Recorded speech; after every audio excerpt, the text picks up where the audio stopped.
한 페이지 안에 들어있으니까 금방 끝날 거예요. 임성환 선생님 얘기하신 것처럼 비타민에 대해서 많이 얘기해 주셨고요. 구조에도 많이 얘기해 주셨는데, 이제 그 다음에 중요한 거는 식이다 이렇게 얘기해 주셨잖아요. 그 부분에 대해서 이제 제가 얘기를 하려고 합니다.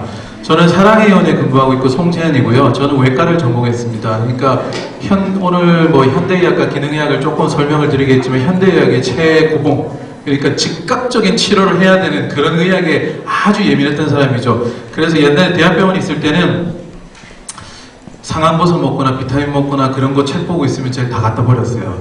이런 거 왜 쓸데없이 이거 하냐고. 대학병원 가시면 똑같이 하시죠? 네, 저도 그랬어요. 왜냐면은 수술 준비하고 있는데 상한버섯 먹고 그 간 수치가 올라가 버리는 거예요. 그러면 수술 스케줄 다 연기해야 되죠. 다음 환자 다 틀어지죠. 그러니까 막 짜증이 나는 거죠. 이런 거 절대 하지 말라고 막 그렇게 했었죠. 그리고 나서 이제 개인의원으로 개원하고 나서 보니까 어떤 걸 보게 되냐면요. 대학병원에 있을 때는, 저도 이제 지금은 암 환자를 주로 보고 있는데요. 항암 치료를 하시고는 다 견뎌내시고 오시는 분들을 다시 만나요. 잘 견뎌내셨군요. 잘했습니다. 우리 2차 항암 치료 시작합시다. 이렇게 되는 거죠. 개인의원에 있으니까 어떻게 되냐면 초토화 되신 분들이 오는 거예요. 완전히 쓰러지고 지쳐가지고 어떻게 해야 돼요? 백혈구 수치는 다 떨어져 있고 이걸 어떻게 이겨내죠? 그런 분들을 보니까 지금 있는 의학과는 다른 뭔가를 우리가 내가 해줘야 되겠구나 하는 것들이 생각나게 된 거죠. 그때부터 이제 기능의학에 대해서 많이 공부를 하게 되고 연구를 하게 되고 스터디를 하게 되고, 그 중에서 이제 식이요법도 정말 중요하구나라는 걸 깨닫게 됐던 겁니다. 여성분들이 더 많나요? 남성분들이 많나요? 중간에 한번 또 얘기를 드리겠습니다. 자, 의학과 식이 이 부분인데요. 현대의학과 보완대체의학, 기능의학 많이 들어보셨을 거예요. 이것들이 어떤 것인지 한번 얘기를 좀 해보려고 합니다. 현대의학은요, 다 병원에 가서 보셔서 알겠지만 아주 세분화가 되어 있어요. 점점점 더 세분화될 겁니다. 그래서 장기 중심의 치료를 하게 되죠. 그래서 어딘가 아픈 것을 바로 그 병인을 제거를 해주는 치료가 중점적으로 되어 있고요. 가장 중요하게 여긴 건 과학적 근거예요. 논문이 있느냐 없느냐, 그리고 대중으로 확인이 되었느냐 안 되느냐. 그렇지 않은 것들은 의학으로 분류를 할 수가 없다고 보는 거죠. 또한 또 중요한 거는 동일한 효과를 다 나타내야 된다는 거예요. 이 사람한테도 썼을 때도 나타내야 되고 저 사람만 쓸 때도 똑같은 효과가 되어야지만 의학적으로 근거가 있다. 이것이 바로 현대의학이라고 하는 거죠. 수술이 가장 대표적이긴 하죠. 그죠? 어떤 암 환자들라도 수술을 하면 돼요. 물론 말기암 환자들이나 저희들이 할 수 없는 부분들이 있지만 1기, 2기인 경우에는 수술을 해내면은 근치적 치료를 하는 거죠. 그런 것처럼 이 현대의학은 어쩌보면 급성 질환에 아주 접목되어 있는 치료라고 보시면 됩니다. 그러니까 선생님들도 좀 더 그곳에 적응이 되어 있고, 여러분들이 선생님들을 만나러 가실 때도 아마 그렇게들 치료를 하실 겁니다. 당연히 저도 그렇게 했었고요. 예를 들어 볼까요? 식이는 여기에서는 아주 고조적인 역할을 하게 되는 거예요. 옛날에 당뇨 환자들을 식이요법으로 치료를 했어요. 1920년대까지도. 그런데 약이 개발되고 특히 인슐린이 개발이 됐죠. 그리고 나서 식이는 뒷전으로 가게 된 겁니다. 선생님들도 얘기를 하세요. 당뇨를 처음 걸리거나 비만이거나 이런 분들때 식이와 운동이 더 중요하다. 그렇지만 병원에 가셔서 상담하시고 진료할 때 식이 운동을 위해서 계속 교육해주고 트레이닝해주고 하시던가요? 아니면 실패할 때까지 기다리는 것 같으세요? 두 번째 같은 경향이 더 많죠. 예, 이번 달에 잘 하셨나요? 아이고 혈당 올랐네요. 안 되겠네. 이제 약을 써야 되겠습니다. 예, 기다려주는 거예요. 암 치료할 때도 비슷한 증상이 보여요. 급성 치료는 너무 잘하세요. 수술하시고 항암하고 방사선 치료 끝. 그죠? 그 다음은 언제 보죠? 6개월 후에 봅시다. 암이 생겼나요? 안 생겼나요? 안 생겼네요. 잘 됐어요. 이제 6개월 후에 또 볼게요. 그때도 괜찮아요. 그 다음 어디요? 1년 후에 봅시다. 암이 생겨버렸네요. 재발했습니다. 다시 또 수술합시다.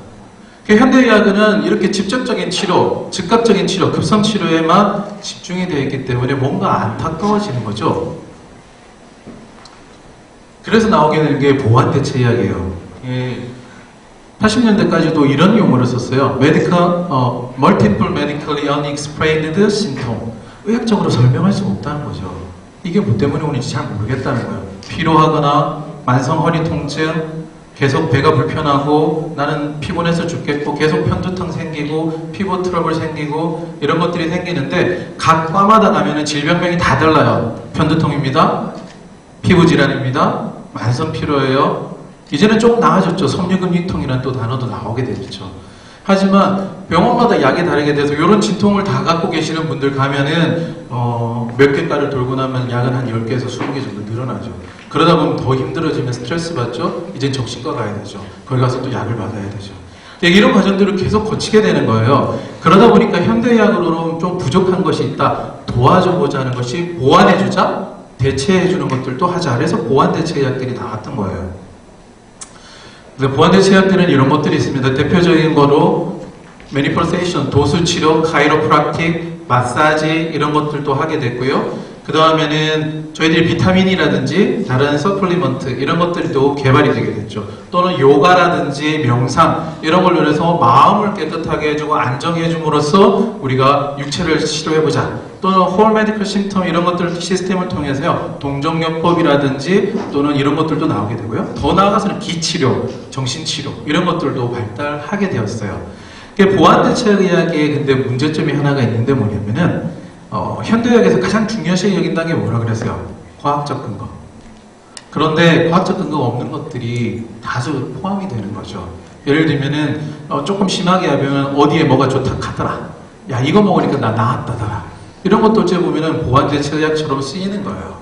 그러다 보니까 보완대체의학이라는 것이 자꾸 비난을 받게 되죠. 비과학적이고 사람들을 속이려고 하고 돈 벌려고 하는 의사들이 하게 된다. 내지는 이런 쪽으로 자꾸 치우치게 되는 경향이 나타나게 됐습니다. 그래서 그 다음으로 나오는 게 바로 통합기능의학이라는 거예요. 펑셔널 메디신. 지금 저희 오늘 그 1교시에 보면은 되게 과학적이잖아요. 분석하고 뭐가 부족한지 찾아내고 그것을 치료하고 그래서 통합기능의학이 그런 거예요. 현대의학의 기본을 따르자 과학적인 근거를 찾아보자는 거죠. 그리고 보완대체요법 중에서도 정말 과학적인 근거가 있는 것들 위주로 치료를 하자는 거예요. 하지만 치료의 근거는 뭐냐면 병이 결과만 찾지 말고 근원을 찾아보자는 거죠. 그 근원에는 보면은 에너지 대사의 문제가 대부분이에요. 미토콘드리아 문제라든지 에너지 대사가 되지 않는다든지 이런 거죠. 그래서 기능의학에서는 제일 중요한 게 하나가 대두가 되는 게 바로 식이요법이에요. 에너지 대사 먹는 거잖아요. 그죠? 이 먹는 것이 어떻게 문제가 되는지를 알 수 있던 거죠. 기능의학에서 원리들은 보통 이렇게 6가지나 7가지를 얘기를 하게 됩니다. 첫 번째는 뭐냐면은 아까 현대의학에서는 모든 사람들이 동등하게 치료 효과가 나타나야 되는 게 제일 중요한데 여기서는 개별성이에요. 각각마다 다르다는 거죠. 어떤 분은 비타민을 써도 효과가 있고 어떤 분은 비타민을 써도 효과가 없어요. 그쵸? 질병 중심이 아니고 질병이 갖고 있는 사람을 봐야 되는 거예요. 이 사람이 두통 환자다, 피부질환 환자다, 만성피로 환자다가 아니고 이분이 왜 이렇게 왔을까? 그분의 그 삶을 들여다봐야 되니까 사실은 진료하는데 시간이 좀 더 많이 걸릴 수밖에 없어요. 저희 간호사들이 정말 저 싫어해요. 너무 시간이 걸려서.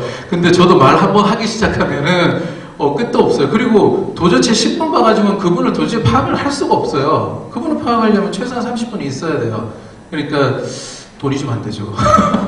하지만 그래도 그분을 제대로 파악하고 나야지 그 다음 치료가 가능해지는 거예요. 마찬가지로 뭐냐면은 체내 항상성을 중요시 여기는 거가 아니라 밖에 있는 체의 내외 활동성의 역동성이 중요하다는 거예요. 무슨 얘기냐면은 집 전문화가 되고 세분화가 되다 보니까 인체 내에서 벌어지는 작용만 자꾸 보는데 아까 우리 영창 선생님 얘기했지만 스트레스 제일 중요하잖아요. 외부적인 환경이 어떻게 나한테 인체를 미치고 있고 수면장애 그것들이 어떻게 미치고 있으며 운동을 하지 않았을 때 식사를 어떻게 했을 때 나한테 미치는 영향이 이게 너무나 중요한 거죠. 통합의학에서는. 기능의학에서는 그것들을 분석하고 역학적인 관계를 찾아주는 거예요. 5번째는 마찬가지입니다. 그런 생리적인 요소들이 조화를 이루면서 기능을 이루는 거지 어느 한 군데 문제만 있기 때문에 그 문제만 해소해준다고 해결되는 건 아니고 원천적으로 한꺼번에 치료를 하자. 병의 근원을 찾아보자. 이게 바로 기능의학이라고 보시면 됩니다. 그리고 6번째는요. 신체 기관의 예비력을 증강해서 건강 유지 기간을 연장하자는 거. 아까 제가 암 환자 얘기했는데 6개월마다 1년마다 재발할 때까지 기다리자는 게 아니에요. 그 사이에 그분들이 더 나빠지진 않는지 건강 상태가 악화되진 않는지 그 다음에 문제가 되는 건 없는지를 체크해주고 더 건강을 유지할 수 있도록 더 웰빙할 수 있도록 해주자는 것이 바로 기능의학인 거죠. 그래서 기능의학은 절대 비과학적이거나 그냥 하더라 라는 것들을 하는 게 아니고 아주 많은 연구들과 고민들을 하는 전문성을 갖고 있는 의학이라고 보셔도 됩니다. 그런 기능의학에서 아까 얘기했던 아까 히포크라테스 얘기하셨죠. 히포크라테스 때문에 우리는 저렇게 얘기하셨어요. Food is your medicine. 그러니까 음식이 약이다. 음식으로 치료할 수 있다. 근데 두 번째 같은 거예요. 음식은 정보다라는 거죠. Food is information. 무슨 얘기냐면요. 우리가 먹는 걸로 우리 몸의 유전자를 키기도 하고 끄기도 하고 변성시키기도 하고 회복시키기도 하는 거예요. 그 유전자를 전달해주기도 하는 거죠. 그래서 그걸 후생 유전학이라고도 해요. 그래서 유전자 성분이 고정되어 있는 것이 아니라 내가 먹는 음식에 의해서 그것이 바뀔 수 있고 변화가 될 수도 있다는 거죠. 아까 제가 여성분이 만나고 물어보는 건데요. 제일 중요한 게 뭐냐면 기능의학에서 중요시적인 거는 세포에서 갖고 있는 유전자도 되게 중요하지만 세포가 에너지를 대사를 하는 미토콘드리아가 너무 중요해요. 이 미토콘드리아 기능을 갖고 어떻게 활성화가 되느냐 아니면은 제대로 일을 못하느냐가 중요한데 남녀가 결혼해서 이렇게 전자와 난자가 만나잖아요. 그리고 아이가 만들어지는데 누구의 미토콘드리아를 가져갈까요? 바로 이 여성분이죠. 그렇죠. 정자는 유전자만 전달해 주는 거예요. 거의 대부분이 90%의 미토콘드리아는 여성 거죠. 그러니까 엄마가 너무 중요한 거예요. 남편분들은 아내한테 잘해야 돼요. 그리고 딸들한테 정말 최선을 다해야 됩니다. 그게 우리나라가 건강해지는 비결입니다. 여성분들이 건강을 위해서 늘 노력하셔야 되는데 저도 잘 못하고 있어요. 자, 그리고 키포인트가 뭐냐면요. 기능의학에서 이제는 식이요법이 가장 중요한데 그 식이요법 중에 이 네 가지를 되게 중요시하고 있어요. 첫 번째는 GI 인덱스, 당의 수치가 어떠냐는 거죠. 당이 높으냐 낮으냐. 식이요법에서 이것들을 조절하는 게 중요한 거고요. 두 번째 보면 염증, 제한 시기. 뒤에서 더 설명을 드릴게요. 세 번째는 몸이 산성화가 되느냐, 알칼리화가 되느냐. 이 밸런스가 잘 맞아지고 있느냐. 암도 결국은 산성화, 알칼리아에 대해서 나타나고 있고요. 그 다음 네 번째는 내가 먹고 있는 음식에 얼마만큼 섬유질이라든지 항산화제라든지 비타민, 미네랄, 파이토케미칼들이 포함되어 있고 내가 건강하게 먹고 있느냐. 이것들이 제일 중요한 키라고 보시면 돼요.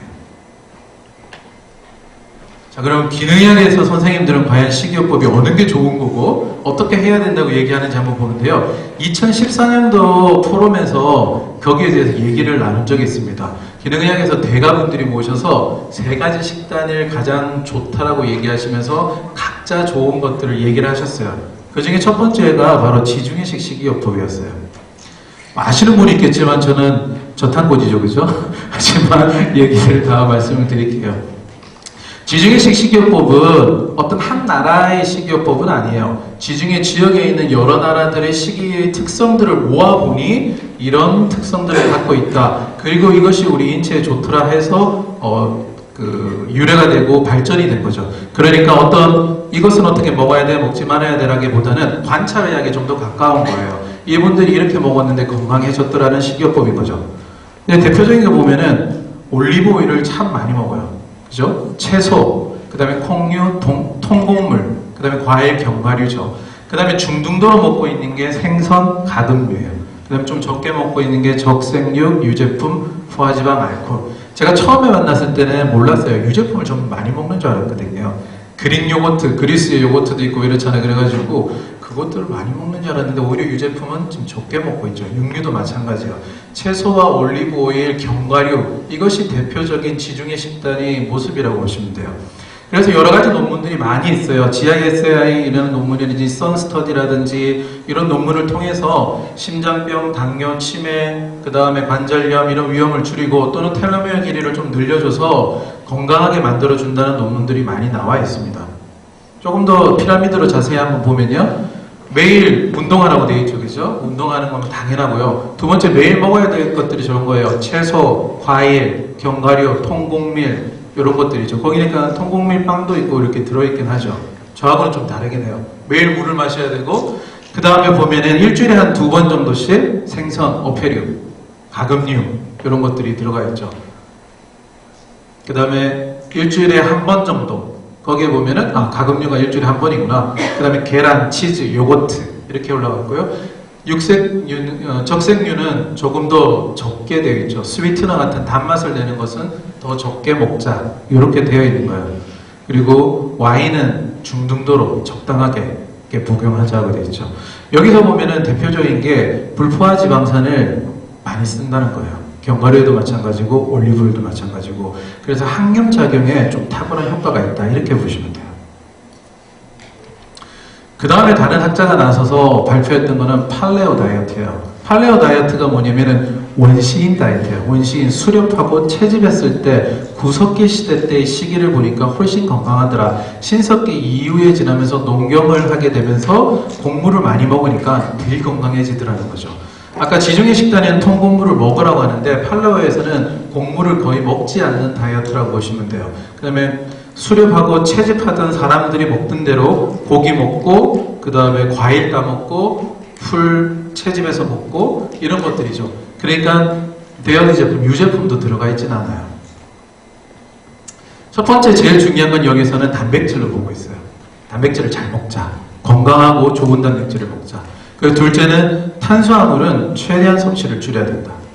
그 다음에 셋째는 식이섬유는 풍부하게 먹자. 그래서 잎채소라고 그러죠. 녹황색 채소는 정말 잘 먹자라고 되어 있죠. 그리고 지방은 좋은 지방을 많이 먹도록 하자. 그 다음에 다섯 번째 염분 섭취량은 줄이자. 그 다음에 여섯 번째는 산도, 산성과 알칼리 이 농도가 중요하다. 일곱 번째는 미량 영양소를 많이 먹어야 된다. 미량 영양소가 비타민과 미네랄이에요. 그런 것들을 잘 섭취할 수 있게 하는 것이 바로 팔레오 다이어트라고 보시면 됩니다. 팔레오 다이어트는 아까 보면은 지중해 다이어트는 관찰 이야기 했잖아요. 그분들이 먹는 걸 보고 한 거고 팔레오 다이어트는 약간 철학적인 거예요. 그러니까 농경 이후에 그렇게 한 거가 문제가 됐으니까 구석기 시대 사람들처럼 먹어야 돼. 직접 보진 않았지만 그렇게 먹었던 거죠. 그러다 보니까 어떻게 되냐면 이분들이 오르가닉을 되게 중요시 여겨요. 그러니까 철학적이란 말이 그거예요. 클린한 것들을 되게 중요시 여기고 올가닉을 중요시 여기고 톡신이 들어간 것들, 가공품 이런 것들은 절대 먹지 말자라고 얘기를 하는 거죠. 그래서 이렇게 보면은 많이 다른 게 빵이라든지 설탕, 우유, 쌀, 옥수수, 빈, 콩 종류 마찬가지고요. 포테이토, 감자 이런 종류들은 먹지 말자라고 하는 거고 가장 밑에 베이스에 있는 게 오히려 계란, 생선, 해산물, 육류 이런 것들이 다 들어가게 되는 거죠. 그리고 많은 오일 종류들도 들어가요. 그 다음에 채소들도 잘 먹자라고 되어 있고 과일 종류들 물도 많이 먹도록 되어 있고 아까 했지만 소금은 좀 줄이자, 염분은 줄이자 이렇게 평가가 되어 있죠.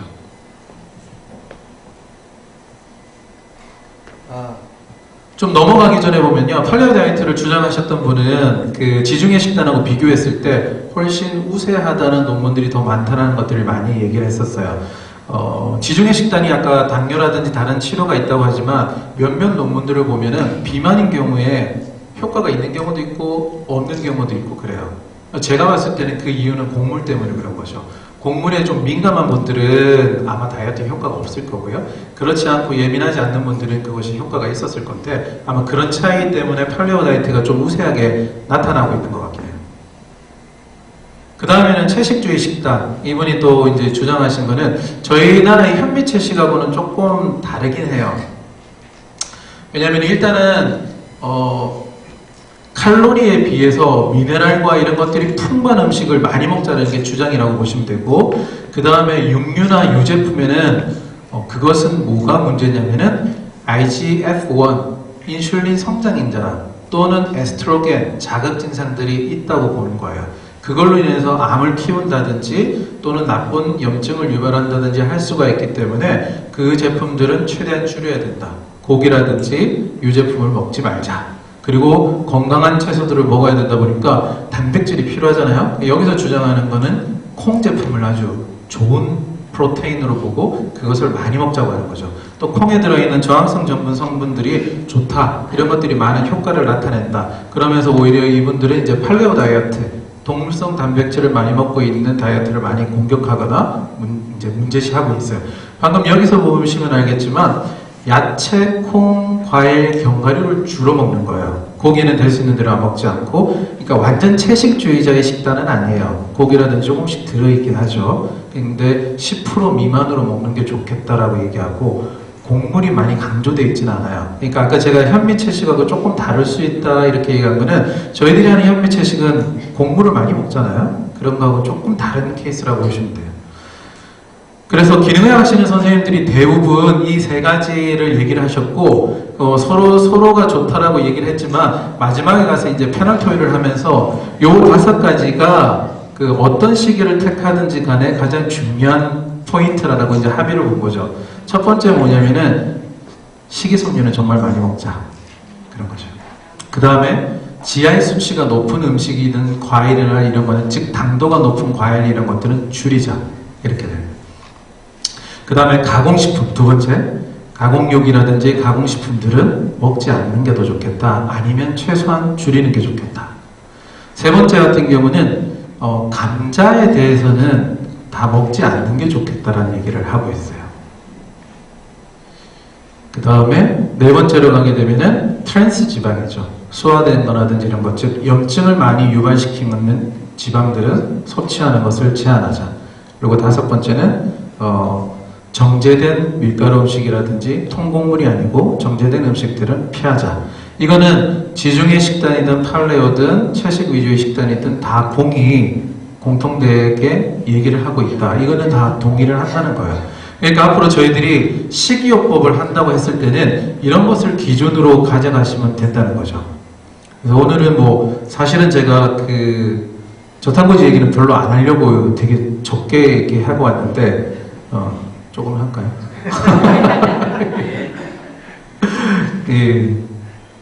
그래서 케톤식이라는 것은 제가 이제 간단하게 했지만 이제 조금 설명을 드리도록 할게요. 케톤식이는 이제 어떻게 나오게 됐냐면은 지금 만연하고 있는 곡물 때문에, 탄수화물 때문에 우리 문제가 많이 생긴다는 거예요. 그래서 곡물을 많이 먹고 탄수화물을 많이 먹으니까 우리 몸의 대사 기능들이 많이 나빠지게 되고 염증도 많이 생기게 되고 이것들을 최대한 줄여야 된다. 현대의학들도 그 이론대로 다 따라갔어요. 그렇죠? 그래서 흰 쌀밥 대신에 잡곡 드세요, 현미 드세요, 흰 설탕은 먹지 마세요, 이런 것들을 다 강조하고 하셨죠. 근데 당뇨 환자분들이 그걸 하더라도 잘 안 돼요. 그 이상 넘어가지 못한 거죠. 그러니까 여기서 식사와 식이요법을 감별할 필요가 있어요. 사실 아까 우리 염창환 선생님도 얘기하셨지만 하기가 힘들다 그랬잖아요. 요법이기 때문에 그래요. 치료로 우리가 쓰자는 거잖아요. 그러니까 그냥 먹는 것보다는 당연히 어려워요. 신경 써야 되고 계산해야 되고 그 다음에 그것들을 맞는지 점검해야 되고 또 전문 선생님들을 만나서 체크해보고 제대로 길을 가고 있는지 없는지 그것도 봐야 되는 거죠. 식이요법으로 하게 되면 그런 거예요. 방금 얘기한 것처럼 그동안 식사를 하고 조금 줄여주는 정도 식사를 가지고는 치료가 될 수가 없는 거예요. 저희 병원에 왔던 당뇨 환자들을 보면은 약을 끊거나 치료가 되는 분들이 꽤 있어요. 완치란 표현을 쓰기는 좀 어려울 수는 있겠죠. 왜냐하면 다시 또 당으로 돌아갈 수도 있고 언제든지 들었으니까 완치란 표현을 다 쓸 수는 없지만 만약에 당뇨의 기준, 당하의 혈색소가 6.5 이상이 당뇨라고 한다면 이 식이요법만으로 약을 쓰지 않고도 7.2, 8.2 됐던 분들이 5.9, 5.6으로 되는 분들이 있어요. 그것이 만약에 완치라고 표현한다면 가능하죠. 그런 분들도 많이 신경을 써야만 돼요. 그러니까 요법을 정말 하셔야 되는 거죠. 자, 그러다 보니까 단순하게 이 탄수화물을 조금 줄이는 것만으로는 우리 몸이 개선이 안 되더라는 거예요. 그래서 탄수화물을 대신할 수 있는 것들을 찾기 시작했어요. 그게 바로 지방이 되는 거예요. 지방을 대신해서 사용해 보니까 너무 좋더라는 거죠. 오히려 그것들이 영구적으로 데이터가 나오기 시작하고 그것이 케톤이라는 수치가 나와요. 지방의 케톤이라는 게 뭐냐면은 우리 몸에서 지방을 분해하게 되면 지방산이 되고요. 지방산이 또 간에서 분해가 되게 되면 케톤이 되게 돼요. 왜냐하면은 지방산은 탄수화물보다 포도당보다 덩치가 더 커요. 그래서 작은 데 들어갈 수가 없어요. 특히 뇌 같은 데는. 그래서 지방산이 또 분해가 돼야 돼요. 그게 케톤이거든요. 그러면은 뇌라든지 다른 데 쓰일 수가 있어요. 좀 더 빠르게, 포도당과 유사하게. 그래서 그게 케톤이 형성이 되어야지만 좀 더 활력이 넘치는 식단이 될 수는 있어요. 자, 그런 케톤을 만들어주는 단계가 되려면은, 이 탄수화물을 어느 정도 제한을 해야 되더라 보니까 그것들이 여러 가지 논문이 나오기 시작하는데 그 첫 번째가 탄수화물을 100g 이하로 줄이는 거예요. 그래서 어떨 때는 100에서 150g이기도 하는데 최소한 100g 이하가 되다 보니까 이 케톤이 만들어지기 시작하더라. 물론 완벽하게 팡팡 돌아가는 정도는 아니에요. 가장 초보죠. 100g이 어느 정도라고 생각하세요? 잘 모르겠죠. 저기 햇반 있잖아요. 햇반이 이렇게 딱 뒤집어 보면은 200g에 탄수화물 90g 이렇게 적혀 있어요. 그러니까 밥 한 그릇 정도가 90에서 100g 드시면 돼요. 그러니까 하루에 내가 먹어야 될 양이 밥 한 그릇 정도다. 하루 3끼 먹고 있다면은 3분의 1공기씩 이 정도를 먹었을 때 지방을 조금 대사하는 경향으로 갈 수 있다. 이렇게 보는 거죠. 그리고 완벽하게 케톤식이라고 하는 경우에는 탄수화물을 50g 이하로 제한했을 때 그래요. 탄수화물을 50g 이하로 제한하게 되면 케톤 수치가 보통 0.5 이상 잘 올라가요. 저희들이 병원에 왔을 때 케톤 검사를 해보는데 그게 0.3 이상이 되면 시작됐다고 봐요. 탄수화물 아까 밥 한 공기 정도 줄이면 0.3 이상 되는 분들이 있고 어떤 분은 안 되는 분도 있어요. 탄수화물이 예민하신 분들은. 그래서 그분들은 각각 개인 차이가 있는 거죠. 기능의학이 그런 거예요. 어떤 분들은 100g 먹어도 충분히 가능한데 어떤 분은 100g 먹어도 당이 계속 올라가는 분들이 있는 거예요. 그래서 그 케톤의 수치를 자기한테 맞는 걸 찾아내셔야 돼요. 그렇게 하는 것이 이 케톤식이 저탄고지 기본입니다. 그러니까 탄수화물을 제한해 준 게 첫 번째고요. 그 다음에는 단백질을 어느 정도 적당하게 먹는가, 그 외의 것들은 지방을 먹는다. 저탄고지를 방송을 보거나 제가 나왔던 것들도 보시면 대부분 고기 많이 먹고 지방 많이 먹고 있으니까 그게 첫 번째라고 다들 생각하시잖아요. 근데 그게 아니고 탄수화물을 어떻게 제한하는가가 포인트라고 보시면 돼요. 그것이 만성질환의 가장 기본이거든요. 그러면서 케톤의 시기에 여러 가지 방법들이 좀 있어요. 그것들을 몇 가지만 좀 훑어보면은 방금 얘기한 건 스탠다드, 그러니까 가장 기본이 되는 케톤 시기를 보면은 어떻게 되냐면은 지방을 75%, 단백질을 20%, 그 다음에 탄수화물 5%. 탄수화물 5% 되는 게 한 50g 된다고 보시면 돼요.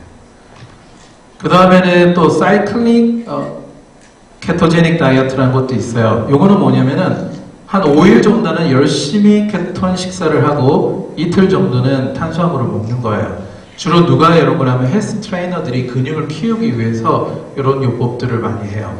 그러니까 근육을 키우려면은 동화적용이 있어야 되는데 그것이 인슐린 반응이 조금은 있어야 되는 거죠. 그러다 보니까 이틀 정도 탄수화물 먹는 시기를 가지게 돼요. 또는 타겟트 해가지고 내가 해야 되는 상황에 따라서 그 탄수화물을 첨가한다든 이런 거죠. 두 번째하고 거의 유사한 개념이라고 보시면 돼요. 반대로 케토제닉 다이어트를 하는데 지방을 잘 못 먹거나 또는 내가 근육량을 많이 길러야 된다든지 이렇게 했을 때는 팔레오 다이어트하고 비슷하게 하는 거죠. 프로테인을 많이 늘리는 거예요. 요거는 이제 그 상황에 따라서 맞춰서 이제 식단을 하게 되시는 거라고 보시면 돼요. 대부분들은 당뇨 때문에, 대사질환 때문에 식단을 하시는 분들이 많거든요. 자, 그런 경우에는 단백질을 너무 많이 먹게 되는 경우에는 인슐린이 자극을 좀 받아서 안 되는 경우들이 있어요. 그리고 또 유제품도 마찬가지고요. 뒤에서 그건 한 번 더 설명을 드리도록 할게요. 자, 케톤식이 유지하고 염찬 선생님이 아까 모발 검사 얘기를 하셨는데요. 저는 이제 모발 검사를 중금속을 찾기 위해서도 하지만 이분이 대사 기능이 어떤지를 보고 그 기능에 따라서 유지해주는 탄수화물을 맞추기도 해요. 그래서 지금 보면은 빠른 대사와 느린 대사가 있는데 모발 검사를 하게 되면은 칼슘, 마그네슘, 나트륨, 칼륨 이 네 가지 미네랄이 제일 중요하거든요. 그 네 가지 미네랄을 가지고 이분이 좀 더 빠른 대사, 즉 대사 속도가 빨라서 소화도 빠르고 이렇게 되는 분이 있는지 또는 소화도 느리고 대사 속도도 떨어지고 손발도 축 차고 춥고 피곤하고 이런 분들이 있는지 그것들을 분석하게 돼요. 원래는 우리가 성장할 때 아이 때는 거의 다 대부분 빠른 대사예요. 빠른 대사가 지나가다가 13세 또는 사춘기 그 이후에 되면은 이제 느린 대사로 바뀌기 시작해요. 그래서 성인이 되면 느린 대사가 다 많이들 되어 있고요. 성인이 돼서도 빠른 대사가 되어 있는 분들이 있어요. 그분들이 보면은 좀 똑똑한 분들이 많아요. 활동적이거나. 그런데 그분들이 단점은 뭐냐면 좀 신경질적이에요. 예민하고, 그 다음에 소화장애 많이 생기고, 위염 잘 생기고, 그렇죠? 그렇게 그 빠른 대사인 분들을 처음에 오시면 제가 좀 칭찬을 많이 해줘요. 아우, 스마트하시네요. 예, 어쨌든 기분이 좋아야지 되니까, 그죠? 이제 그런 분들은 근데 대부분 위장장애를 많이 호소해요. 대사 속도가 빠르지만 스트레스 때문에 이제 위험들이 많이 생기는 거죠. 자, 그런 분들은 부식기능과 갑상선의 비율이 약간 비율이 중요하다고 그랬잖아요. 나트륨, 마그네슘, 칼륨, 칼슘, 마그네슘 비율을 보고 저렇게 빠른 대사의 속도에 있는 분들은 탄수화물을 끼니마다 한 25g, 즉 빠른 대사는 탄수화물을 더 줄여줘도 된다는 거예요. 그리고 느린 대사인 분들, 소화가 잘 안 되는 분들 있죠? 그런 분들은 탄수화물을 조금 늘려주는 게 좋아요. 그럼 한 끼니마다 50g 정도. 요거는 이제 보통 유지할 때 하는 요법이라고 보시면 돼요. 그래서 대부분 저희 병원 오시면은 제가 처음에 모발 검사를 체크를 하고 대사 속도를 평가하고 이분이 또 시기를 위해서 어떤 것들을 해야 되는지를 보고 시기를 컨설팅을 해드리고 있어요. 저는 제일 중요하게 여기는 게 일단은 식사고요. 시기가 바로 서고 난 다음에 그 다음에 비타민들을 어떻게 넣어줄지 이렇게 해야 되는 거죠. 예를 들면은 아까 지방 대사를 할 때 카르틴이 중요하다고 그랬죠. 카르틴이 없거나 B2가 없으면 대사가 잘 안 되는데 카르틴이 어디에 많이 들어있겠어요? 육류에 많이 들어있어요. 그러니까 이 조물주가 참 신기해요. 단백질, 지방을 대사를 잘 하려면은 거기에 필요한 것들을 또 거기에 넣어놨어요. 그래서 식사를 정말 잘한다면은 그것들을 잘 해결할 수가 있어요. 하지만 아예 병이 생겨서 오신 분들, 암 환자거나 당이 너무 심하거나 하는 분들은 그걸 극복하기가 힘든 거죠. 음식만으로는. 그때 이제 비타민들이 아주 고농도로 들어가야 되는 거예요. 그렇기 때문에 시기가 근간이 되어 있지 않기 때문에 비타민 같은 논문들이 어떤 경우에는 효과도 있고 어떤 경우에는 효과가 없고 이렇게 나와요. 그래서 기존에 현대의학 하시는 선생님들은 자꾸 비난하죠. 이게 효과 없는 거다. 그런데 그거는 개개인의 특성 때문에 어쩔 수 없는 거예요. 그 비타민을 먹었을 때 효과가 있는 분도 있지만 전혀 없는 분들도 있거든요. 그리고 미네랄도 마찬가지로 어떤 부분이 부족하고 어떤 부분은 부족하지 않는 부분들이 있고 또 미네랄을 줘도 작동이 안 되는 분들이 있어요. 예를 들면은 느린 대사인 분들은 칼슘, 마그네슘이 모발 검사에서 되게 높게 나와 있어요. 그럼 그분들이 칼슘, 마그네슘이 많으냐? 아니고 뼈에서 자꾸 녹아서 나오는 거예요. 대사가 속도가 느리기 때문에 칼슘, 마그네슘이 제대로 붙어있지 못하고 융해돼서 나와서 그것들이 체내에 돌아다니는 거죠. 혈관에 끼이기도 하고 관절에 들어가기도 하고 모발에 쌓이기도 하는 거예요. 그래서 검사해보면 칼슘, 마그네슘 높게 나오면 그분들은 관절통이 있기도 하고 혈관이 속해되어 있기도 하는 거죠. 그러니까 그분들은 칼슘, 마그네슘을 줘야 될까요? 말아야 될까요? 주긴 줘야 되는데 대사 속도를 빨리 올린 다음에 같이 사용해야 되는 거죠. 왜냐하면 그분은 많과 적음을 다 갖고 있거든요. 그러니까 식이요법이 아까 조금 어렵다고 얘기했던 것이 바로 그런 거예요. 각각 개인마다 차이가 있기 때문에 처음에 내가 병이 있다 또는 너무 피곤하고 너무 안 좋다고 했을 때는 처음 스타트하기 전에 내 몸 상태가 어떤지를 확인을 하셔야 돼요. 그리고 나서 거기에 맞게 컨설팅을 해 나가는 거죠. 통합의학에서는 환자와 의사가 둘 다 중요해요. 누가 한 명이 중요한 게 아니에요. 저희들이 현대의학에서는 의사가 제일 중요해요. 그죠? 제가 수술을 할 때는 제가 다 하는 거죠. 근데 좀, 면책을 하고 싶은 얘기도 있지만 수술 설명할 때는 맨 마지막에 꼭 하는 얘기 있어요. 죽을 수도 있습니다. 그 얘기 안 하고 넘어가면 다 뒤집어 쓸 수도 있다고 생각하기 때문에 그래요.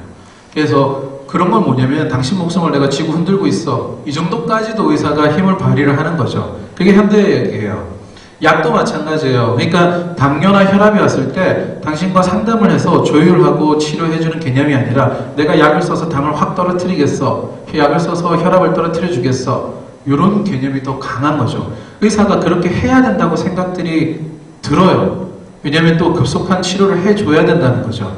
그렇기 때문에 기존의 선생님들은 왜 이럴까요? 라는 말을 많이 물어보세요. 환자분들이 왜 대학병원에서 그런 얘기를 안 해주시죠? 제가 처음에 말씀드렸지만 제가 대학병원에 있을 때 그랬거든요. 그러니까 현대의학에 계속해서 거기에 들어가 있으면 그럴 수밖에 없어요. 다른 걸 더 생각할 수가 없죠. 근데 이제 기능의학으로 넘어오게 되면 대화가 중요해요. 그분이 오늘 이번 주에 어떻게 식사를 하셨는지 못했는지 그걸 알아야 되는 거죠. 매달 제가 인바디 검사를 해서 근육량이 늘었는지 지방이 준지 수면은 잘했는지 변은 잘 보고 있는지를 올 때마다 물어보는 이유도 그건 거죠.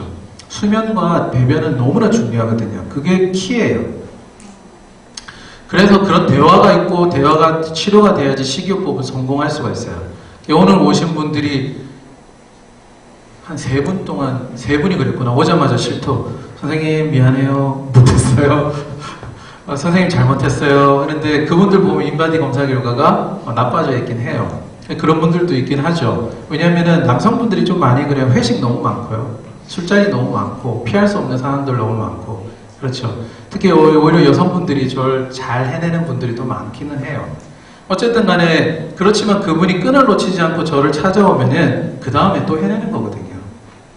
그 시간을 투자해서 그분을 격려해드리고 할 수 있도록 도와드리고 뭐가 잘못됐는지 그 상황에서 시기를 어떻게 할 수 있게 도와드려야 되는지를 하는 것이 제가 해드리는 방법이죠. 그러니까 본인이 열심히도 해야 되지만 제가 그만큼 또 코치도 해드려야 되고 이 두 가지가 조화롭게 가는 게 바로 기능의학이라고 보시면 돼요. 그 과정 중에 기능의학 검사는 정말 꽃이라고 보셔도 돼요. 왜냐면은 우리가 지도를 보고 부산을 갈 수는 있지만 내비게이션이 있으면 훨씬 잘 가는 거거든요. 그러니까 내비게이션을 달고 간다면은 그분도 편하고 저도 편해요. 근데 단점은 내비게이션이 비싸요, 자꾸. 그게 이제 문제긴 해요. 그 다음 두 번째는 뭐냐면요. 제가 많이 비유하는 거는 이분들이 사막에 있는 경우가 너무 많아요. 혼자 걸어가세요 하기에는 너무 지쳐있는 거죠. 그러기 위해서 물도 줘야 되고 구축도 해줘야 돼요. 그게 제가 쓰는 비타민 제제라고 보시면 돼요. 처음에 오셨을 때 나는 비타민 종류 하나도 안 써도 됐는데 오자마자 왜 이리 많이 먹게 해요? 그분은 그렇게 해야지만 회복이 될 분들인 거죠. 그렇지 않은 분들은 안 써도 돼요. 제가 맨 마지막으로 지향하는 점은 비타민을 쓰지 않는 상황이 오기를 지향하는 거죠. 맨 마지막까지 써야 될 거는 오메가3나 유제품일 것 같아요.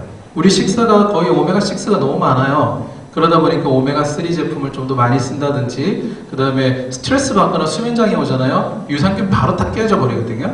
그러니까 유제품, 유산균, 요것들은 아마 계속해서 써나가야 되지 않을까 생각 들어요. 뭐 또 1년에 한 번씩 자기 몸을 점검하면서 부족한 부분이 있었다면 또 채워주는 게 좋죠. 왜냐하면 식사를 우리가 완벽하게 할 수는 없거든요. 그냥 그런 과정 중에 도와줘야 되는 것들은 필요하지만 맨 마지막에 제가 추구하는 거는 비타민을 먹지 않고 올바른 식사만으로도 건강하게 하는 거. 그게 제가 바라는 목표예요. 그런 기능의학에서도 대품을 하신 분들도 그걸 목표로 삼고 있어요. 자, 그러면은 식이치료를 정말 어떻게 해야 되느냐? 기능의학에서 말하는 건 첫 번째는 코어푸드 플랜이에요. 뭐냐면은 가장 핵심적인 거는 꼭 채워줘야 된다는 거죠. 뭐냐면 단백질, 지방, 탄수화물, 파이토케미칼이 정말 풍부하게 잘 들어가야 된다는 거예요. 그런데 탄수화물과 단백질, 지방의 비율이 문제가 됐었죠. 그 문제가 돼서 자꾸 병들이 생기는데 그거를 그동안은 비타민과 미네랄로 커버를 하려고 했었어요. 그게 조금 제한이었죠. 대학보건대체의학에서 봤을 때 조금 제한인 부분은 자꾸 탄수화물, 지방, 단백질의 비율로 염증이 많이 생기고 문제가 오는 것을 마이너 뉴트리언트, 비타민과 미네랄만으로 하려니까 어떤 분은 되지만 어떤 분은 안 돼요. 그런데 탄수화물, 지방, 단백질의 비율을 조정해 주는 게 더욱더 필요하고요. 그 다음에는 풍부한 채소, 과일이라고 되어 있는 저는 과일은 아니긴 해요. 이거는 이제 전반적인 기능의학에서 얘기하는 걸 적긴 한 건데 여기서 들어가 있는 이 파이토케미칼이라든지 카르티노인이라든지 우리가 모르는 폴리페놀이라든지 아직도 무궁무진한 성분들이 많이 있거든요. 그것은 정말 잘 먹어야 돼요. 그런 것들을 섭취하는 게 키포인트예요. 그리고 코어푸드 플랜이라는 게 건강한 식단을 하기 위해서 가장 기본이다. 이것을 가장 채우는 게 중요하다. 그 다음에 식단에 대한 기본이 식단이다 라고 하는 거죠. 그래서 어떻게 해야 되냐면 1번 아까 똑같은 얘기예요. 건강을 위해서 대영양소, 탄수화물, 지방, 단백질이 골고루 잘 들어가는 게 제일 중요하고요. 두 번째는 항상 얘기하는 거예요. 비정제 음식을 중심으로 하자. 정제가 되어 있는 음식들은 좀 피하자. 그리고 깨끗하고 클린하고 유기농, 즉 독소가 많이 들어있지 않고 유기농 제품들을 키우는 게 좋겠다. 적당한 양질의 단백질을 먹자. 그래스페드라는 것이 목초로 키운 소라고 하는 거죠. 그래서 오메가3와 오메가6 비율이 좋아야 된다. 그리고 단백질은 몇 끼니마다 먹는 게 좋다. 이렇게 해요. 우리나라 소가 오메가3와 오메가6 비율이 어느 정도인지 아세요? 잘 모르시죠? 한 1:20 정도 돼요. 많죠? 한 1:4 정도까지 가야 되거든요. 그래서 조금 비율이 높아요. 그러면은 호주에서 키운 소는 어떨까요? 우리나라 수입될 때 훨씬 좋을 것 같죠. 목초에서 키웠잖아요. 근데 1:80이나 1:100이 나온 것도 있어요. 왜냐면은 호주에서 들어오는 고기가 맛이 없기 시작했어요. 우리나라는 싫어하는 거죠. 마블링이 안 돼 있으니까. 그래서 수입되기 직전에 3, 4개월 동안 집중적으로 먹여요, 곡물을. 그러니까 갑자기 급속하게 더 많이 올라가요. 미국산 고기도 마찬가지고. 그래서 오메가6는 되게 많아요. 그 다음에 제가 한 3개월에서 6개월 식기를 한 다음에 검사를 해보는 게 뭐냐면 지방산 분해 검사예요. 지방을 정말 골고루 잘 먹었는지. 근데 고기만 너무 위주로 먹었던 분들이 오히려 아라키돈산이라고 올라가요. 아라키돈산이 오메가6거든요. 그것이 이제 그 오메가6 방금 얘기했던 오메가6 중에 염증을 주로 유발하는 녀석들. 그들이 고기에 많이 들어있다는 거죠. 그래서 지방을 섭취할 때 고기도 적당하게 먹어야 되겠지만 이렇게 오메가6가 너무 올라가는 것을 지금 조금 예방하려면은 저는 추천하는 게 버터예요. 버터를 분석해 보면은 아라키돈산이 적어요. 특히 버터 중에 제일 좋은 게 기라는 버터예요. 버터를 생산하는 방식을 혹시 아시나요? 이 제품을 만드는 게 우유를 처음에 이렇게 응고가 되도록 쭉 놔두는 게 뭐죠? 치즈 만들 때 그렇게 하잖아요, 그죠? 응고가 딱 되도록 하면은 거기에는 뭐가 되냐면은 카제인으로 주로 치즈를 만들게 돼요. 거기서 물 성분인 유청이 빠져요. 유청이 빠지고 거기다가 한번 발효가 시키게 되면 치즈가 되죠. 그 다음에 치즈가 되게 되면은 보통 지방이 한 20% 정도 들어가요. 그 다음에 또 다른 방식으로 이거를 응고시켜서 만들게 되면은 버터로 갈 수가 있는데 버터 같은 경우는 지방이 80%예요. 그러니까 나머지 20% 정도의 탄수화물과 물과 다른 것들이 단백질 이런 것들이 들어있죠. 기버터는 거의 100%라고 보셔도 돼요. 분석으로 따지면은 지방이 90%인데 그 나머지가 액체 물이라든지 이런 걸로 되어 있거든요. 그렇기 때문에 불포화 지방산 오메가6를 많이 줄여주면서도 할 수 있는 거는 육류와 버터를 조금 골고루 쓰면은 가능한 거고요. 그 다음에 장을 건강하게 해주는 부틸릭산이라든지 카플릭산이라든지 이런 거에 버터에 풍부하게 들어있어요. 그래서 기버터를 잘 쓰신다면 오히려 장이 더 건강해질 수 있어요. 그 다음에는 양질의 지방 밸런스, 아까 방금 했던 얘기고요. 고식이섬유, 식이섬유가 되게 중요한 거죠. 그래서 식이섬유는 불용성 섬유질과 가양성 섬유질이 있어요. 그거는 뭐냐면은 불용성은 정말 물에도 안 녹는 거죠. insoluble. 그래서 얘네들은 진짜 덩치를 일으켜가지고 장 운동을 해주는 우리가 흔히 알고 있는 그 식이섬유라고 보시면 돼요. 두 번째는 가양성은 물에 녹아서 약간 겔 타입으로 찐득찐득하게 되는 거예요. 얘가 두 가지 효과를 발휘할 수 있는데 하나는 흡착 효과를 할 수가 있어요. 독소들을 좀 빨아낼 수가 있는 거죠. 두 번째는 유산균이라든지 박테리아의 모기가 될 수 있는 거예요. 그러니까 이 솔러브라는 가용성 섬유질을 좀 잘 먹어야 되는데 그러려면 어떻게 돼요? 우리가 채소라든지 이런 걸 할 때 있잖아요. 또는 버섯을 먹을 때나 씻어낸 분들을 그 안에 많이 들어있거든요. 그래서 물을 그냥 다 버리면 안 되는 거죠. 단순당을 제한해주는 건 당연해요. 그런데 제일 많이 시기를 할 때 물어보는 게 스위트너예요. 설탕 끊어야 되니까요. 그러면은 그 단맛을 내는 다른 스위트너들을 좀 쓰는 건 어때요? 이렇게 얘기를 하시는 거죠. 근데 기능의학이 하시는 선생님들이 공통적으로 얘기하는 것은 설탕에 대한 갈망이 계속 남아있다고 보는 거예요. 그리고 스테비아라든지 이런 건 아직 안전하다고 되어 있는데 몇 가지 스위트너들은 장에 있는 유해균들한테 해를 준다는 보고들이 나오기 시작해요. 그렇기 때문에 장내 미생물 환경에 좋지 않은 영향도 미칠 수도 있다. 그래서 만약에 내가 너무 당에 중독이 되어 있어서 절대로 끊을 수 없다. 이런 분들은 스트레스가 더 문제죠. 그런 분들은 드셔야 돼요, 조금은. 그런데 나는 끊을 수가 있어. 그렇게 한다면 스위트너를 굳이 쓰실 필요는 없다는 거죠. 끊으시는 게 훨씬 좋아요. 그리고 파이토케미칼을 많이 먹는 것이 바로 코어 푸드 플랜의 가장 중심이라고 보면 돼요. 지중해 식단을 선택하든 팔레오를 하시든 아니면 누가 여기 채식을 하시는 분이든 저처럼 케톤식을 하고 계시는 분이든 거기에 가장 중요한 베이스들이 이런 것들이 들어가야 된다는 것이. 그 다음에는 식이 치료를 한다고 봤을 때는 이 제한식이 엘리미네이션 다이어트가 되게 중요해요. 우리 몸에 독이 되는 음식들을 빼줘야 돼요. 그래서 아까 IgG 푸드 알러지 테스트 얘기했죠. 우리 몸에 해가 되는 알러지 검사를 해서 그 알러지 검사를 재해줄 수 있다면 되게 좋죠. 그 다음에 전통적으로 치료가 안 되는 것들 있잖아요. 특히 자가면역 질환, 아토피, 천식 이런 것들 있잖아요. 그런 경우는 장애의 알러지를 갖고 있는 경우가 너무 많아요. 그래서 엘리미네이션 다이어트, 즉 제한 시기가 꼭 들어가야만 돼요.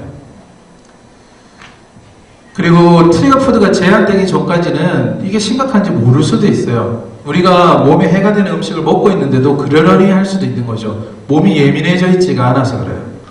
그 그 다음에는 염증을 줄여주는 것을 하기 위해서 가장 제한 시기는 되게 중요한데 장누수 증후군이 대표적인 거예요. 아까 장누수 증후군 얘기했었죠? 선생님이 안 하셨나요? 장누수 증후군은 뒤에서 제가 한 번만 더 말씀드릴게요. 그러면은 그리고 건강한 유산균이 보조가 될 수 있다는 거예요. 그리고 유제품 글루텐이 대표적인 알러지 유발 물질들이에요. 그래서 내가 건강하지 않고 뭔가 문제가 있어서 식이요법을 한다 했을 때 제일 좋은 거는 알러지 검사를 해보면 돼요. 그렇지만 내가 지금 당장 검사를 할 수 없는 상황이다? 그럼 뭐부터 줄여야 된다? 유제품, 밀가루. 요건 일단 먼저 줄여야 된다. 그 다음 세 번째 또 줄이면 되는 거는 계란. 근데 저탄고지 할 때 계란이 되게 중요한 녀석인데, 그죠? 근데 계란도 알러지가 가능성은 있어요. 보통 단백질에 알러지가 생기게 돼요. 그 다음에 식이를 할 때 제일 많이 하는 게 바로 이거예요. 심혈관계 질환하고 대사증후군 치료하고 싶어서 식이요법 하시는 분이 되게 제일 많은 거죠. 그래서 이거 할 때는 바로 당뇨, 인슐린 저항성, 복부 비만, 고지혈증, 고혈압, 대사증후군 이런 염증들을 치료하는 게 제일 중요하다. 그러면 키포인트는 뭐냐? 당이 적어야 돼요. 저당 음식. 그리고 식이섬유가 많아야 된다. 내가 선택할 수 있는 식단 중에서 그런 것이 어떤 거냐라고 선택을 해야 되고, 저는 과감하게 뭐가 제일 좋다라고 얘기했었냐면은 저탄고지 케톤 시기가 여기에서는 탁월하다라고 보셔도 되는 거예요. 그리고 적당한 목표 칼로리가 있어야 되고요. 그 다음에 저탄수화물 제공할 때 과식, 식후 염증 이런 것들을 줄여줄 수 있다는 게 무슨 뜻이냐면요. 자, 많이 먹으면은 당연히 염증이 많이 생겨요.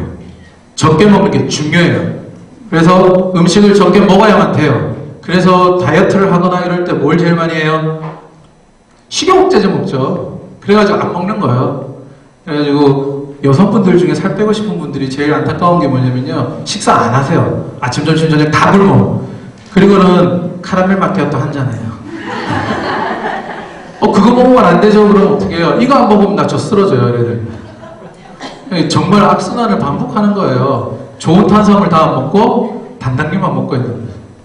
그런데 그 저탄수화물이 끊지가 않는다면 결코 대사라든지 비만 다이어트 해결될 수 없어요. 그 부분들이 해결이 돼야 되거든요.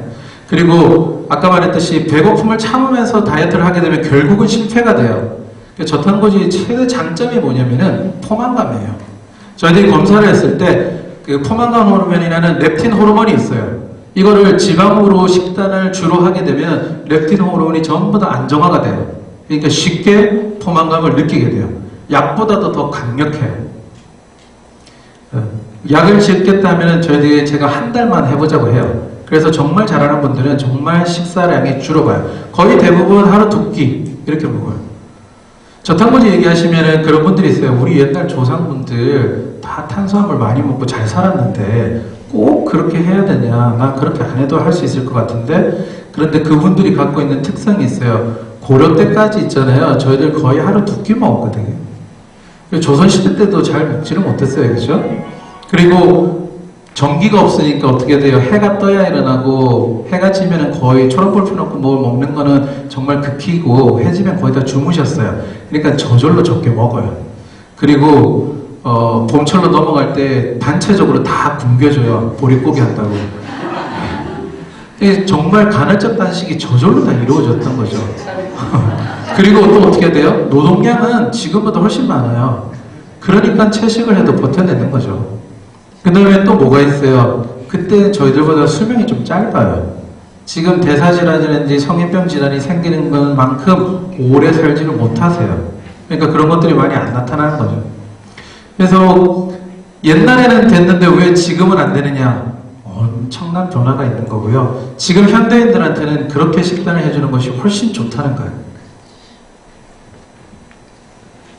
마지막에는 뭐 디톡스입니다. 당연히 디톡스는 잘 되어야 되고요. 디톡스는 우리 음식물에 문제가 되는 것들은 똑같은 얘기예요. 깨끗한 음식을 섭취를 해야 되고 유기농. 그 다음에 여기서는 제일 중요한 게 식품 첨가물을 제한하는 거죠. 그래서 외식을 한다든지 가공식품을 많이 먹는다든지 하는 것들은 최대한 줄여줘야 돼요. 식품 첨가물이라든지 외부에서 들어가는 음식들 중에 대부분들은 뭐냐면은 호르몬을 혼란시켜요. 특히 여성 호르몬, 유사 호르몬들이 너무 많고 그런 것들이 혼란이 되면 우리 몸의 대사 기능들이 망가지게 되기 때문에 그런 것들을 제한해 주는 것이 제일 중요해요. 그리고 간이라든지 콩팥이 대사가 잘 되고 잘 운영이 될 수 있도록 식이를 해주시는 것도 중요한 키포인트예요. 그 다음에 하나는 미토콘드리아예요. 미토콘드리아. 아까 저 처음부터 얘기했고 여성분들이 되게 중요하다 했잖아요. 이 미토콘드리아를 어떻게 개선시켜주는가. 근데 똑같은 얘기가 반복이 되긴 해요. 항염증해야 되고 저당해야 되고 글루텐 먹지 말아야 되고요. 저곡물 해야 되고 고지방의 식이 지방을 먹어야 돼요. 그래야지 미토콘드리아가 개선이 돼요. 미토콘드리아에서는 아까 우리 선생님 보여주셨지만 탄수화물, 지방, 단백질 먹으면 대사를 돼서 피루베이트가 되고 그게 미토콘드리아 안으로 들어가잖아요. 지방세포가 카르틴이 도움을 받고 미토콘드리아 안으로 들어가서 대사가 되죠. 그런데 그 기능, 미토콘드리아 기능이 자체가 안 되면 어떻게 돼요? 에너지 생산이 안 되는 거죠. 또 두 번째는 탄수화물 대신 왜 지방을 써야 되냐면은 탄수화물이 훨씬 활성산소가 많이 나와요. 지방보다. 그리고 케톤이 형성되면은 항염증 작용이 있어요. 그러니까 탄수화물보다 지방으로 식사를 하는 것이 훨씬 염증이 줄어들어요. 미토콘드리아를 훨씬 개선할 수 있는 방법이 돼요. 그 다음에는 미토콘드리아를 개선해 줄 수 있는 방법이 뭘까요? 운동이에요, 운동. 늘 강조하는 거죠. 제가 운동을 하게 되면은 저렇게 여러 가지 복잡한 건 제가 다 지나갈게요. 저런 과정들을 거쳐서 미토콘드리아 기능이 개선된다는 거예요. 운동하면 어떤 운동이 제일 좋으냐? 하이 인텐시브 인터벌 트레이닝. 그러니까 짧은 시간에 강하게 하는 운동. 옛날에 타바타 운동 뭐 이런 거 있었죠. 그것들이 훨씬 미토콘드리아를 더 강하게 만들어줘요. 그러니까 예를 들면 뭐 걷기를 하시는데 1분은 뛴다든지 뛸 수 없는 분들은 빨리 걷는다든지 1분은 천천히 걷고 이렇게 1분은 빨리 걷고 1분은 천천히 걷고를 반복해 주는 거예요. 그래서 7분에서 15분 사이에 하시면 돼요. 육체적인 운동도 마찬가지예요. 강하게 1분에서 2분간 하고 또 1분간은 쉬어주고 이런 식으로 반복해서 운동을 하는 것이 인터벌 트레이닝인데 활성산소의 생산량은 조금 줄여주고 미토콘드리아는 강화시켜줄 수 있어요. 일단 두 번째는 뭐냐면 추위예요. 제가 그 나이가 들어서 이제 저희는 다 마치고 33살에 군대를 가거든요. 그래서 저는 민방위 못 해봤어요. 예비군 훈련 끝나니까 나이 다 됐더라고요. 그래서 군대 갔을 때 정말 단 것도 많이 먹었어요. 그죠? 초코파이 하나 먹으면 또 군대 얘기하면 여성분들 너무 싫어하는데, 그죠? 그렇게 단 건 많이 먹고 밥도 많이 먹었는데 살이 빠져요. 물론 육체 활동 되게 많죠. 근데 또 하나가 뭐냐면 진짜 추워요. 이 추위가 되면은 저게 나오는 것 중에 왼쪽 게 백색 지방이고 오른쪽 게 갈색 지방이거든요. 미토콘드리아가 많이 들어있는 게 갈색 지방들이에요. 없는 게 백색 지방이죠. 저렇게 하나밖에 뭐 몇 개밖에, 하나는 그림으로는 하나지만 좀 적게 있는 거죠. 그래서 추위에 노출되면 어떤 일이 벌어지냐면은 저런 지방들이 갈색 지방하고 비슷하게 돼요. 즉 미토콘드리아 생산량이 많아지는 거죠. 왜냐하면 너무 추우니까. 그렇게 해서 그것들을 열을 생산하려고 해요. 갈색 지방은 아기 때는 많아요. 아이는 저희들처럼 떨어가지고 열을 발산을 못하거든요. 그러니까 갈색 지방에서 열을 발산해서 추위를 이겨내요. 저희들보다 훨씬 많죠. 근데 나이가 들면서 점점 없어지게 되고 저희들이 이제 그 다음에는 열은 그러니까 추위가 오면 떨어서 열을 발산하게 되는 거죠. 그런데 추위에 한 번씩 노출시켜주면 미토콘드리아가 건강해지는 거예요. 뭐가 있겠어요? 추위에 노출해주는 거? 네? 그죠? 냉수 마차요. 그 다음에 풍력도 일종의 콜드에 노출하는 거예요. 왜 옷 다 속옷만 입고 이렇게 노출시켜주죠. 그런 것들도 가능해요. 냉수마찰은 처음부터 하시려면 힘들 거예요. 근데 따뜻한 물에다가 점점 차갑게 해준다든지 이런 방법들을 한번 써보셔도 돼요. 근데 그러면 암 환자들 얘기를 해요. 어떻게 하냐? 나는 몸을 항상 따뜻하게 해야 돼. 체온이 떨어져서 암이 생겼어. 그 다음에 손발이 찬 분들도 있죠. 그런 분들한테 얘기해 주는 거는 물론 열을 올리는 치료를 하셔야 돼요. 온열한 치료도 하고 이런 것들을 저는 하거든요. 그런데 제일 중요한 건 뭐냐면 우리가 따뜻하게 감싸 있으면 몸은 자꾸 열을 생산을 안 하려고 하죠. 그러니까 평소 때는 좀 더 열을 생산할 수 있도록 하는 게 필요해요. 그렇다고 면역력이 떨어지는데 추운데 완전히 노출하고 있으라 이런 건 아니지만 개념을 잘 생각해보면 계속 감싸고 있는 것이 결코 좋은 것은 아니다. 암 환자일지라도 가끔씩 계속 풍력이든 노출을 해주는 것이 오히려 몸의 열을 덜 발산할 수 있다는 거죠. 그리고 열을 올리는 방법은 대사 기능이 빨라져야 돼요. 손발이 찬 분들이 혈액순환이 장애라고 대부분들 생각하잖아요. 대부분들은 미토콘드리아나 이 갑상선 기능이 떨어져 있기 때문에 그래요. 그렇기 때문에 손발이 차요. 그래서 대사 기능을 올려주면은 손발들이 빨리 따뜻해져요. 케톤식을 하면 다들 좋아하는 게 손발이 따뜻해진다는 거예요. 왜냐면 동물성 지방과 동물성 단백질은 대사 속도를 좀 더 빠르게 하거든요. 그래서 느껴지는 것 중에 하나가 손발이 빨리 따뜻해져요. 그리고 열도 나고 그런 것들을 느끼게 돼요. 마지막 칼로리 제한이에요. 아까 했던 것처럼 조금은 적게 먹는 거예요. 미토콘드리아도 살아나려면 너무 많이 먹으면 계속 활성산소가 많이 생기는 거예요. 그러니까 소식은 어느 나라를 가더라도 건강식이에요. 근데 이 소식이 우리 몸에 위급사항을 나타나게 하면 안 돼요. 배고픈데 굶어가면서 하면은 그거는 연약하게 오래 살 수 있어요. 옛날에는 그런 비슷한 것들은 도승들이 그랬어요. 도가 아시죠? 여러 가지 학파들이 있지만 도가들은 어떤 걸 했냐면 수련 과정 중에 적벽단이라는 걸 했어요. 곡식을 끊는 거예요. 그리고 화식을 하지 않고 그렇게 하셔가지고 문헌에 보면 한 200살 사셨대요. 그러니까 수련을 할 때 보면은 적게 먹고 곡물을 먹지 않고 화식을 하지 않고 이런 것들을 이미 몇백 년 전에도 했다는 거죠. 어쨌든 간에 미토콘드리아 기능이 제대로 살아나게 하려면은 적게 먹는 게 좋은데 저희들이 가장 권하는 것은 지방을 잘 먹어서 포만감이 생기고 그래서 자동적으로 먹는 것을 줄여가는 거. 그게 제일 좋다고 보고요. 저탄고지 하시는 분한테 나중에는 거의 간헐적 단식을 하라고 얘기를 해요. 최소한 12시간은 단식을 하자. 12시간 하려면 어떻게 돼요? 아침에 7시에 아침밥을 먹으면 저녁 7시에는 식사가 끝나면 돼요. 그죠? 근데 늦게 귀가하시는 분들, 8시나 9시에 밥을 먹어야 되는 분들은 아침을 굶어야겠죠. 그래야지 12시간이 가능해질 거예요. 그 12시간이 되면 그다음부터 해독 기능이 되는 거예요. 그래서 그런 것들을 유지하면은 미토콘드리아가 훨씬 튼튼해지고 강해질 수 있어요. 미토콘드리아가 좋아지면 이게 바로 항노화예요. 산화 독성이 많이 생기고 하면은 빨리 늦죠. 대표적인 게 알 수 있는 게 마라톤 선수들은 건강하시지만 노화가 빨리 와 있어요. 그죠? 피부가 많이 노화되어 있는 게 활성산소들이 많이 나왔어요. 그 활성산소를 줄여줄 수 있는 미토콘드리아 기능은 이런 식으로 패턴들을 해나가시면 돼요. 자, 그 다음에 나는 장에 문제가 있어. 이런 분들은 식이요법을 어떻게 해나가야 되냐면은 처음에 했던 게 엘리미네이션 다이어트죠. 그죠? 아까 제한식이. 장에 문제가 되는 음식들은 제한해줘야 돼요. 그 다음에는 유기산 검사에도 나오지만 캔디다균이에요. 곰팡이균이 거의 자라날 확률이 많아요. 어떨 때 주로 많이 생기냐면 항생제 자주 복용하시는 분들, 특히나 여성분들 중에 방광암이라든지 질염 자주 앓으시는 분들이 있잖아요. 그 캔디다균이 상존하고 있는 경우들이 많아요. 그럼 장에도 캔디다균이 같이 있죠. 그 다음에 설탕 많이 먹거나 남성분들은 술, 알코올 많이 섭취하시는 분들, 그 다음에 스트레스에서 면역력이 떨어지거나 당뇨 이런 경우에들은 캔디다가 있을 가능성이 좀 더 높아요. 암 환자분들은 항암 치료하고 나면은 입안에 하얗게 백태가 끼는 경우들이 있죠. 그게 캔디다균이 자랄 수 있거든요. 또는 암 환자분들보다도 천식 환자들 보면은 스프레이 사용하거든요. 그 스프레이가 스테로이드다 보니까 면역이 억제돼요. 그래서 입안에 거의 캔디다균이 자라는 경우들도 많아요. 자, 그러면은 식이요법에서는 캔디다를 어떻게 해야 되느냐? 당연히 당을 제한해줘야 되죠. 그 다음에 발효 음식을 지금 먹으라는 게 아니라 발효 음식을 좀 제한을 해야 되는 거예요.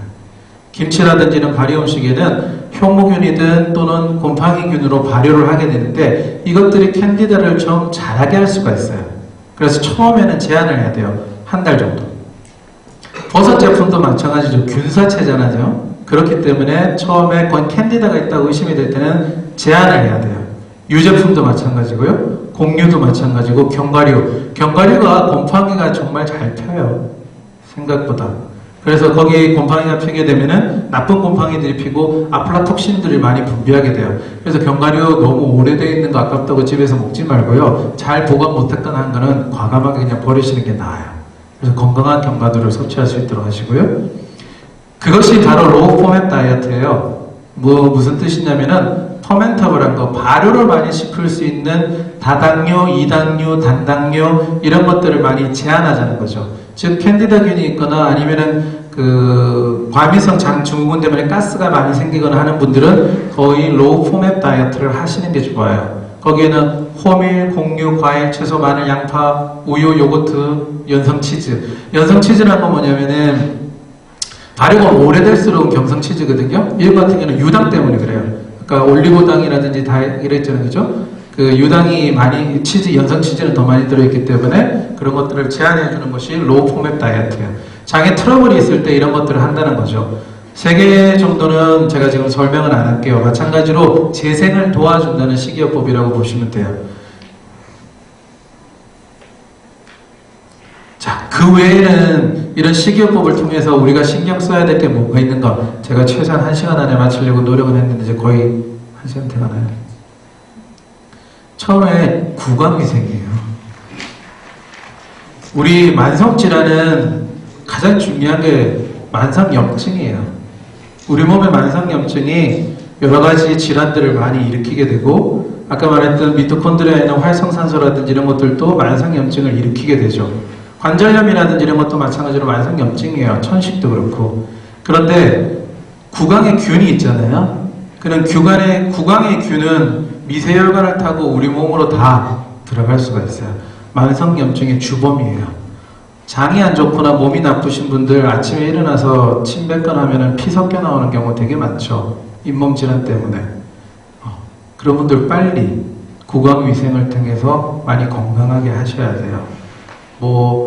칫솔 한다든지 중간에 치실 작업이라든지 이런 것도 되게 중요하고요. 만약에 입에 궤양 잘 생기는 분들, 그런 분들한테는 유산균을 가지고 각을 하기도 하고요. 유산균을 그냥 먹는 게 아니라 그 다음에 초유 있거든요. 초유를 가지고 가글을 하는 것도 방법이에요. 또는 제가 가끔 쓰는 거는 옛날에 오일 풀링이라고 했었죠. 그죠? 코코넛 오일이 생각보다 항염작용이 좋아요. 그래서 그거를 풀링 이렇게 하고 있지 않아도 입안에 머금고 좀 있어주는 것만으로도 괜찮은 효과를 좀 볼 수 있어요. 무좀 챙겨도 코코넛 오일 좀 바르시면은 효과 좀 있어요. 항진균 작용에도 효과가 있고요. 인도에서는 그 기버터를 가지고 안구건조증, 피부질환 다 치료해요. 어떻게 하냐면은 너무 안구건조증 심한 분들은 여기 빵 같은 거 이렇게 두고요. 버터를 이렇게 눈에다 얹어 놓아요. 그게 아유르베다 치료법이거든요. 근데 그렇게 자극이 되지 않는데요. 저는 그렇게 해보진 않았어요. 그만큼 이제 그 집안들이 효과가 좀 있어요. 그래서 구강위생, 정말 잊지 말고 꼭 신경을 써야 돼요. 내가 안 좋다 그러면 빨리 해야 되고요. 정말 재밌는 거는 저도 옛날에 식단 잘 못할 때, 식이요법 잘 모를 때, 아까 그 얘기가 제 얘기예요. 아침에 일어나서 침을 딱 뱉으면 거의 피가 나오는 거예요. 그래서 비타민C를 좀 먹었더니 조금 좋아졌어요. 네, 근데 어느 순간 또 나빠졌다가 좋아졌다를 반복했거든요. 저탄고지하고 2달 지나니까 없어졌어요. 그것들이 건강해지는 거죠. 점막 정성들이 되게 많이 건강해져요. 그 다음 신경 써야 될 건 유산균. 아까 제가 평생 먹었으면 좋겠다고 했던 거 있죠.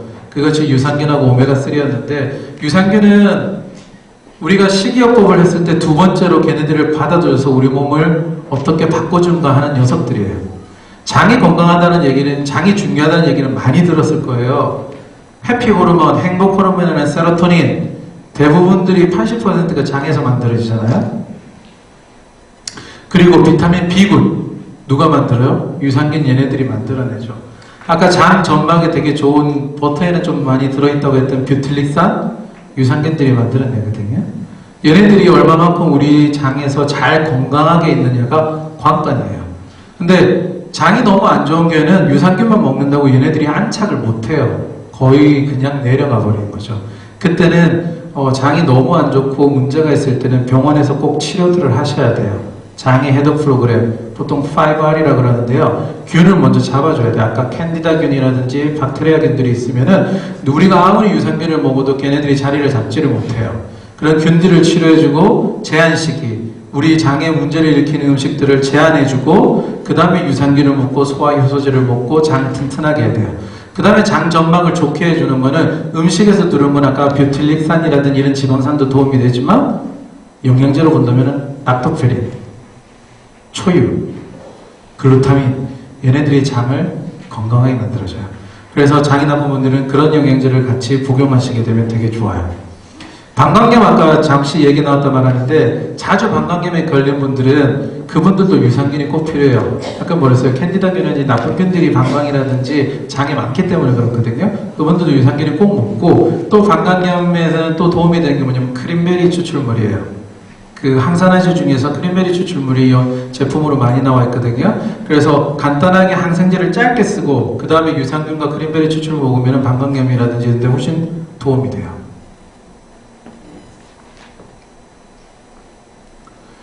마지막에 얘기하고 싶은 게 장루수 증후군이에요. 식사를 해가지고 잘 하다가 다이어트도 잘 되고 이랬는데 한 몇 개월 지난 다음에 갑자기 붓고 체중도 안 빠지고 안 좋아진다는 분들이 있었어요. 여러 가지 원인이 있는데 오늘은 한 가지만 포커스 맞추는 게 대표적인 게 장루수 증후군이라는 거예요. 새는 장 증후군이라고도 하고 리키거 신드롬이라는 질병이에요. 그래서 방금 얘기했던 항생제 사용이라든지 진통제 이런 걸 오래 남용하고 있었다든지 또는 어르신들 중에 소화불량 때문에 위산억제제를 오래 쓰는 분들, 위산억제제를 오래 쓰게 되면은 나쁜 균들이 위를 통과할 가능성이 높아요.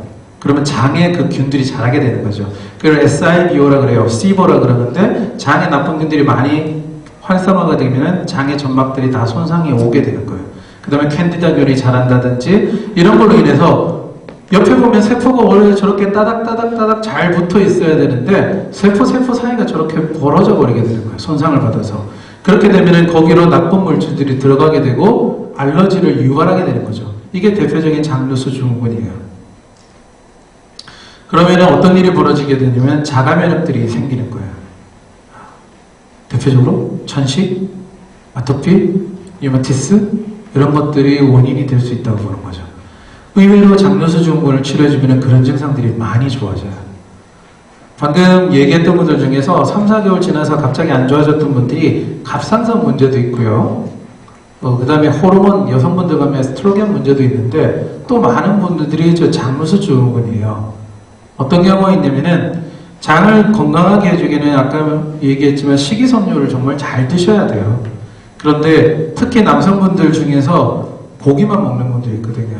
하루 3끼 삼겹살, 다이어트 효과지는 삼겹살이 최고거든요. 정말 잘 빠져요.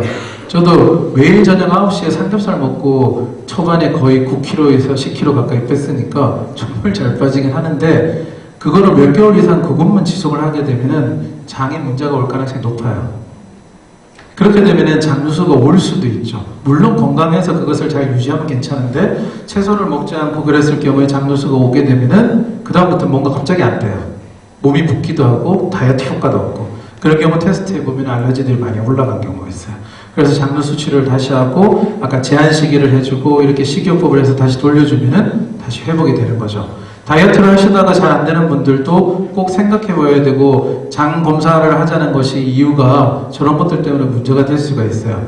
오늘 기능학 검사 중에 아까 뒤에서 들어보니까 그건 없었는데 장루수 증후군을 원래 검사하는 거는 조눌린 테스트라는 거예요.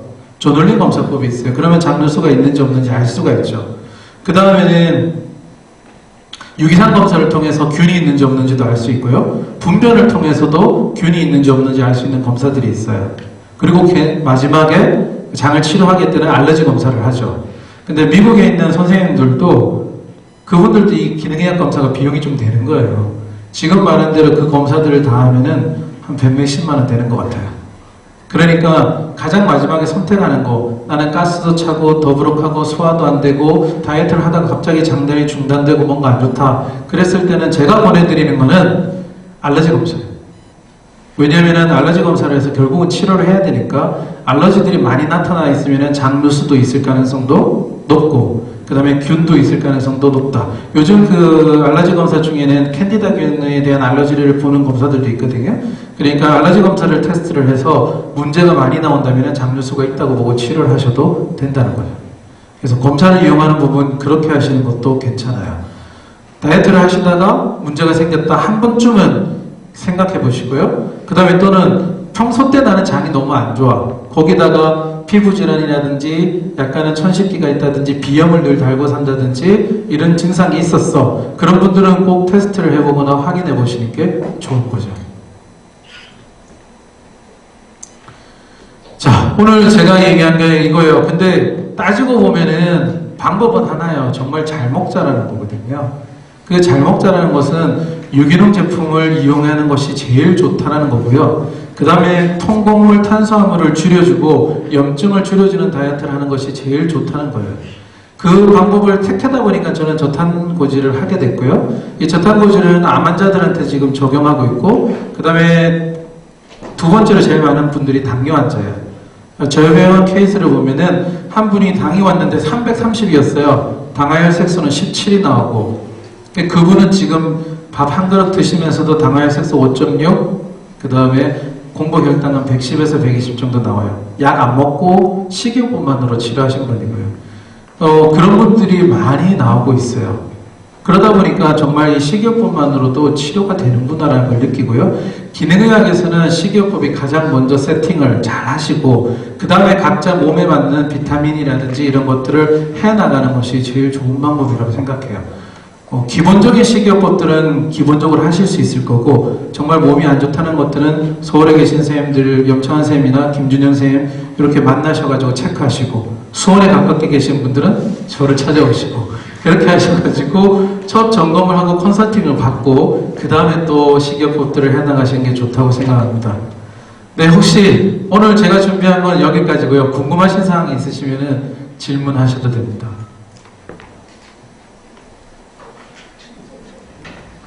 질문이 안 나올 때는 두 가지예요. 제가 못했거나 너무 잘했거나 둘 중에 하나죠. 네, 감사합니다.